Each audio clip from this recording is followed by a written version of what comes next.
Fourier series, session 2. Now, trigonometric Fourier series. If we consider the function that is the real valued function which satisfies the Dirichlet's condition, then it should satisfy some of the following conditions. Let us see those conditions and understand that. The first thing is f of x should be periodic. The function that we are considering, f of x should be periodic. The second one, f of x should be integrable. The f of x should be integrable, and also it should possess finite and single value. It should be finite and it should have a single value. It should not have an infinite value, and it should not be infinite, and it should not have many values. So it should have a single value. Next, f of x is bounded. It should be bounded. The function, whatever we are considering, it should be bounded.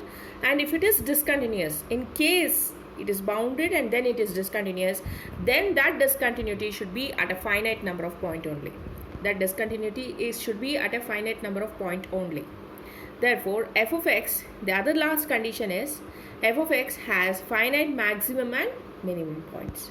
So these are some of the conditions, Dirichlet's conditions, the trigonometric Fourier series that has to be satisfied. Now next, coming to the note. So let's understand few notes on this trigonometric Fourier series periodic functions. A constant function f of x, if I consider a constant function, is always periodic. See, if I take an example, f of x is equal to c for all x, then if I take the periodic with period t, f of x plus t will also be c. That is for all t. Therefore, the function f of x is equal to c, that's a constant function, is always periodic. In the second case, if we consider two functions, f of x and g of x, are two functions of the same period t. Both are of the f of x is also of a period t and g of x is also of period t. Then the function capital F of x, if we consider the sum of these two, f of x plus g of x, this should also be periodic, but should be a period what? T. Then only it is periodic. Next, coming to the next note.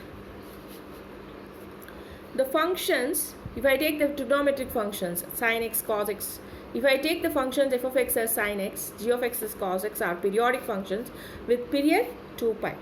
That means for sine of 2 pi plus x, we get back our sin x. So with the period 2 pi, we are going to get back our sin x. So this function is periodic. Similarly, if I consider cos of 2 pi plus x, it's going to repeat back as cos x.